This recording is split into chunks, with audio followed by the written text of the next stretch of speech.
environment. You see, the Mittanis which overran this part, because Israel today stands at a crossroads of civilizational melting pot. Exactly.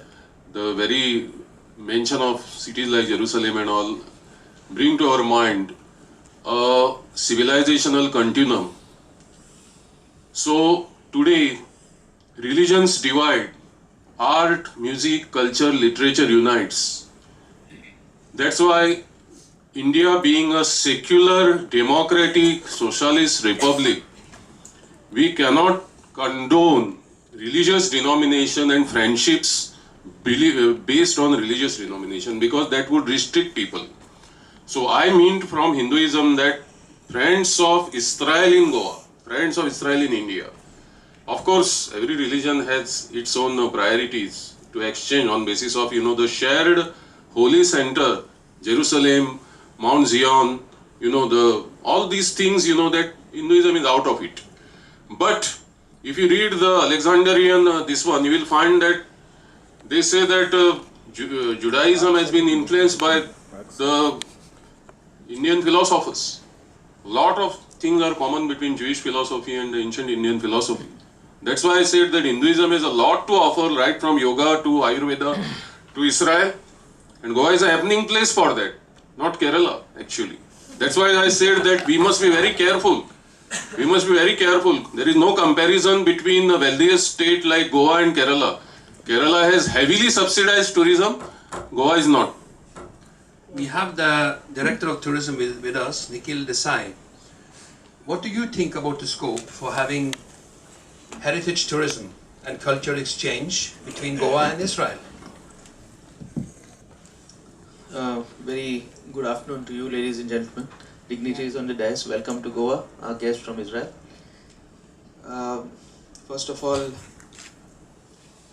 from my student days, when I was a student in agriculture college at Kolhapur, I always had this fascination for this great country of yours, Israel, because of the wonders that you have created in this desert kind of a climate, and you have become the football for not only your country but for most of the countries in Europe. So I think that really inspired me, and your latest cutting advances in drip irrigation, greenhouses, etc. were really fascinating during our student days.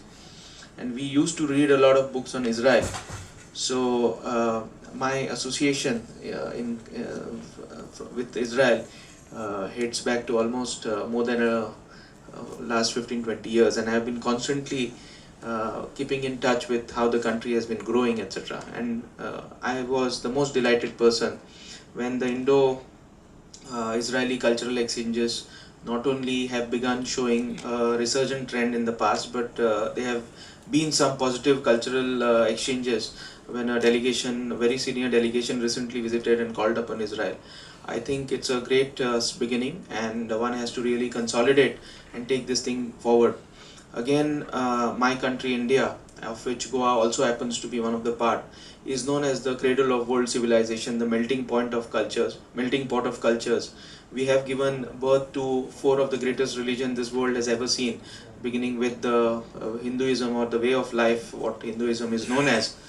And towards that end, the history of Goa itself is magnificent. We are very proud of our culture, tradition, what has been bequeathed upon us with all these great years of history, and our ancestors, what has been passed on down to generations. I think we have a very unique set of cultures. We also, because of the unique cultural influences due to Portuguese rule that we had over 450 years, and the native traditional cultures which have been passed on, together with a blend, they make for a very unique opportunity what Goa can showcase to tourists from not only all over the world, but in specific Israel. I think every tourism destination needs to project its own very unique competitive advantage. Today, destination branding and marketing has become a specialized activity. It is just no longer that you just release a couple of advertisements and tell people come and visit our land. There is much more scientific process in that. You need to bring out your salient features, because tourism today has become it's